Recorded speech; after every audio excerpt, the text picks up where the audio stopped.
Hi there, Sharon Horne-Ellstrom here. Welcome to day 158 of our Be a Better You annual challenge. Today we're talking about and exploring opportunities to contribute and add to the world, make the world a better place. I'm struggling with this.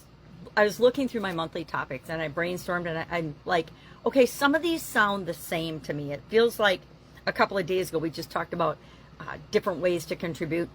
And here I am again exploring opportunities to contribute. And I guess they're slightly different, and I got a couple different people's stories, which is always helpful. But I think it's because it's so just inherent in my nature. I was raised by parents that taught me to be kind, do good deeds, help other people whenever you can. And it just comes naturally to me, second nature.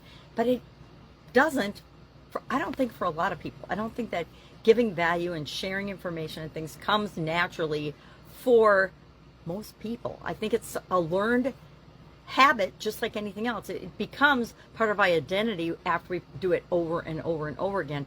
But initially, we have to try. Now, like I said, I feel blessed and grateful that I had parents that just built that into mine and my sister's, DNA. They built it into through example and through leading in the family and demonstrating through their behavior and their actions and their choices and their decisions how to be a good human being and how to share with other people. Now, it doesn't mean we are all the time. None of us are, right? I would like to meet the person that can say, I'm 100% of the time, my entire life, every single day, every minute of every day, thinking positively and putting good out into the world. And I never make a mistake and I never say anything I shouldn't, I don't think there is such a person. I suppose maybe saints, but probably saints had bad days too. All right, so exploring opportunities to contribute. I'm going to share a few people's stories and then a process again because I like processes. If I have a step-by-step process, I know I can do it. And I think most of the people I work with would say the same. Hey, if you just give me the process and I can do each step one at a time, ask questions along the way, tweak and test it, make it my own, I can do it too. And that's part of how I like to help is I want to help by giving you tools that you can solve your own problems. You can create your own opportunities. You can increase your own confidence on an ever-evolving basis. So Tony, let's talk about Tony's story. Tony is a software engineer. Of course, I need my magnifying glass so I can read his story. He's a retired software engineer, and he used to spend his days buried in code. And then now he spends his days mentoring young aspiring developers from underprivileged backgrounds. What began as a small act, answering programming questions in an online forum, which I guess there are still forums, but I think people use social media more than forums these days. It grew into a full-fledged mentorship initiative. He started volunteering weekly at a local youth center, offering coding boot camps and career guidance. He created a digital platform to match mentors, experienced tech professionals, and students, usually underprivileged students that wouldn't have access to mentors otherwise, who lacked resources and guidance. And he hooked them up together, and he's helped over 200 young people secure scholarships, internships, and job placement due to involvement in his program, which is really awesome, right? But his contribution didn't stop there. He continued to instill confidence, discipline, curiosity, qualities that ripple through every life that he touches. So he didn't just say, here's the tech skills you need. He helped them with other areas so that they could secure jobs, secure internships and scholarships as well. And he says it's not just about tech, it's about helping these kids believe that they matter, they belong, and they can dream big. How powerful is that? Tabitha is harnessing the power of creativity for social change. She's interested. She's a visual artist whose canvas is the street. She's a street artist. Yes, she is. And she's concerned about the planet. And so with her background in fine art and her heart for the environment, she fuses eco-activism with creativity. And she does this by painting murals in different community spaces to raise awareness for climate change, pollution, and conservation. Often collaborating with environmental organizations in the area that she's working in.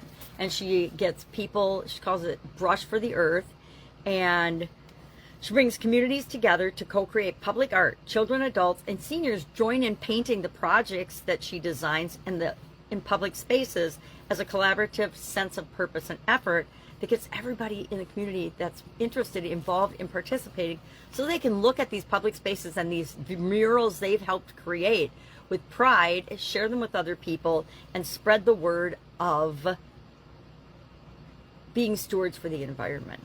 And she says, art speaks when words fail. A picture is worth 1,000 words. A mural is worth 10,000 words.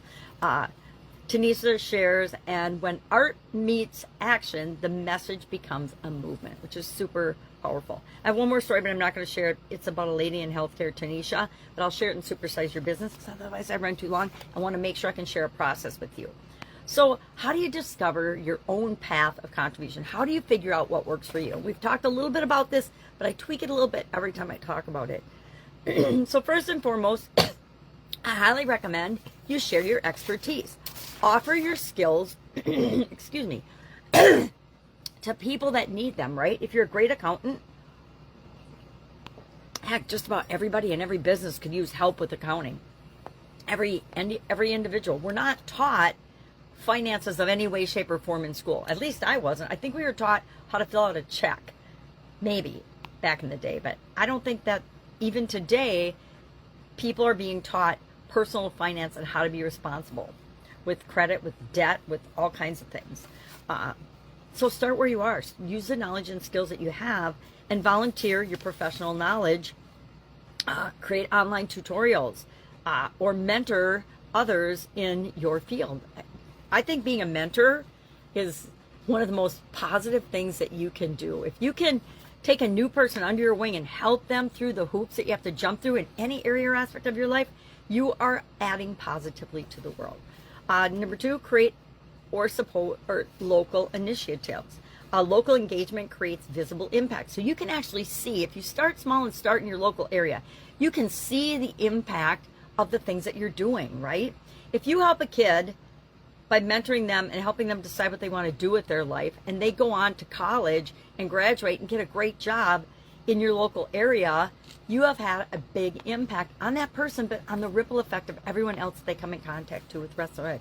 Because usually when we mentor somebody, they go on to become mentors. I've mentored hundreds of people because I had mentors when I was growing up. Use your voice, use your platform, use whatever you have to get information out about positive impacts and how people can contribute and what the results of your contribution are being. Use social media. I'm going to say this. I don't even know how to say this because I'm guilty of this sometimes too, but use social media responsibly to educate and inspire, not to criticize and judge or get in arguments. Support nonprofits consistently. Do something, and if it doesn't feel awesome to you, pick something else and do something else, but consistently be giving. Why? Because what we put out into the world is what comes back to us. So if we put good into the world, good comes back to us. This is a universal law. I did not make it up. And then I always say this, do what you can with what you've got right now. Start where you are.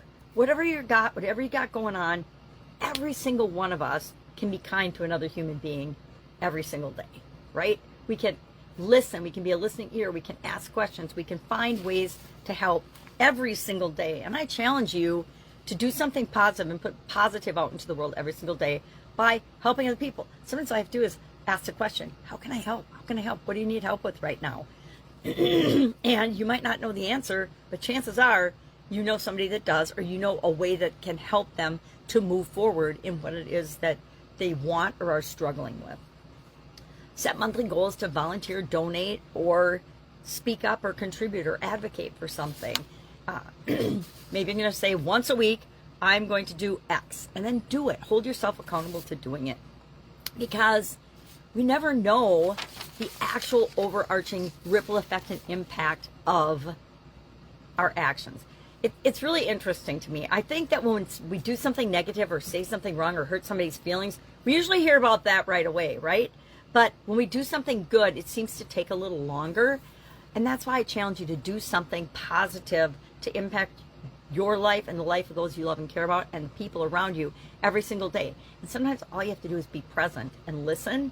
I think one of the greatest gifts you can give people is your attention, right? There's a reason that marketing companies and advertisers and media outlets and famous people are always vying for our attention, right?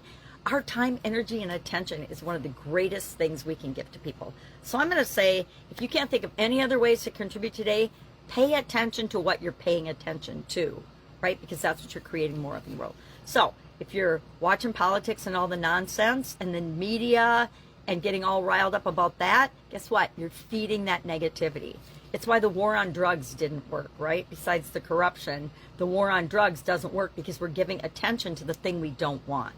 It's why the war on poverty, the war on anything doesn't work, because war doesn't work except to make some people rich and some people dead. All right, that's a harsh way to end a contribution discussion. But that's all I've got today. If I can help you anyway, ask. That's what I'm here for, to mentor and help and coach and do whatever I can to help hook you up with the right sources that you need so you can contribute and help make the world a better place too. All right, have an awesome day, and I'll, of course, be with you tomorrow.